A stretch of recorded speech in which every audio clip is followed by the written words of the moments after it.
organization dedicated to promoting economic justice and protecting consumers against financial abuse. We have held several workshops in conjunction with Bay Area Legal Aid and East Bay Community Law Center to address the Corinthian disaster and to help students navigate the aftermath. And we are working with numerous students who went to Corinthian and other predatory schools and whose best recourse is to have their loans discharged under defense to repayment. I am here to share one story in particular, that of Mario Campa. Mario Campa immigrated from Mexico in his 20s and has very limited English proficiency. He saw an ad for Wyotech and brought his girlfriend with him to the recruitment meeting so she could help translate for him. Mario Campa was told that if he signed up for Wyotech's HVAC program, he would be guaranteed a job upon graduating, making at minimum $15 per hour as an apprentice. After 5 years, he would become a journeyman and make at least $45 per hour. The subject of his English proficiency never came up. Mario Campa struggled through his English-only courses. At some point, one of his classmates told him that he needed to have a GED in order to graduate, so he took the GED in Spanish and presented it to his school. When he graduated, it became clear that everything Wyotech had told him was a lie. They did nothing to help him find a job. When he tried to find a job in his field, he was told by employers that they don't take students from Wyotech because they are poorly trained.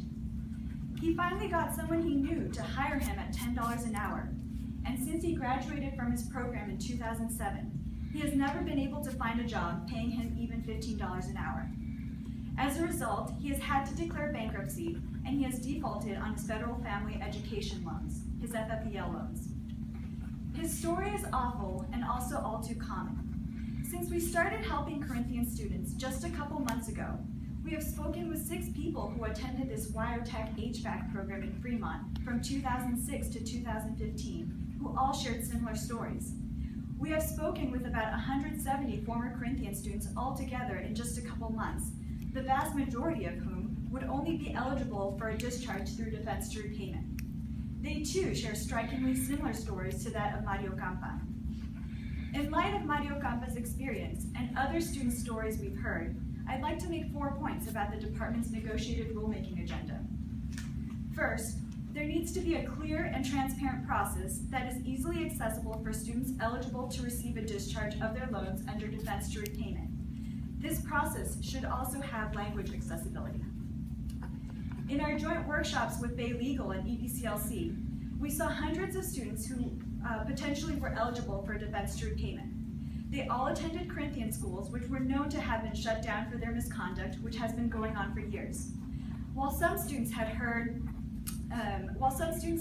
about, that their loans might be eligible for discharge, virtually none of these students knew how to access that process.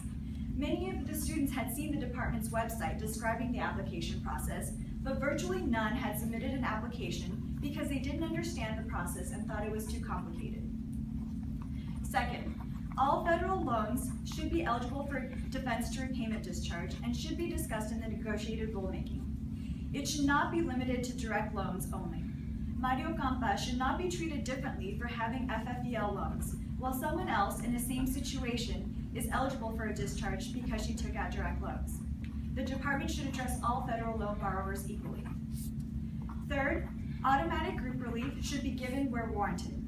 Individuals who attended schools and programs known to be predatory should not be forced to submit complicated or individual applications to have their loans discharged. This should be the case where state attorney generals and federal law enforcement agencies have already done the department's job and amassed the evidence of widespread misconduct for certain schools. This should also be the case where the department receives evidence from students themselves documenting repeat patterns of fraud over time. The department should also have a process for investigating complaints and determining whether a school is falsely marketing its program or falsely certifying the eligibility of students for federal student loans.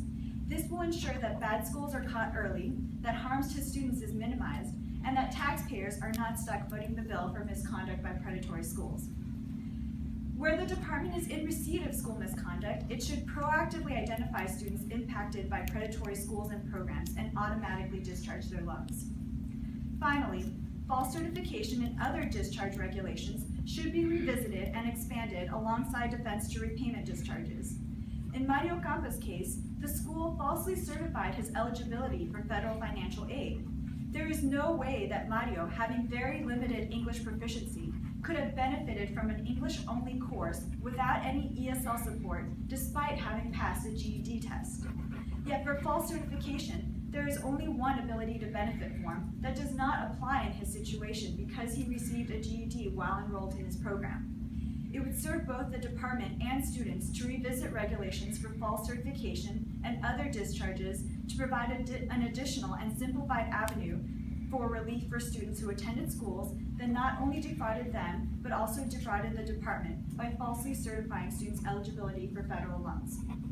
Thank you again for allowing me to testify on behalf of Paris Lions. Thank you.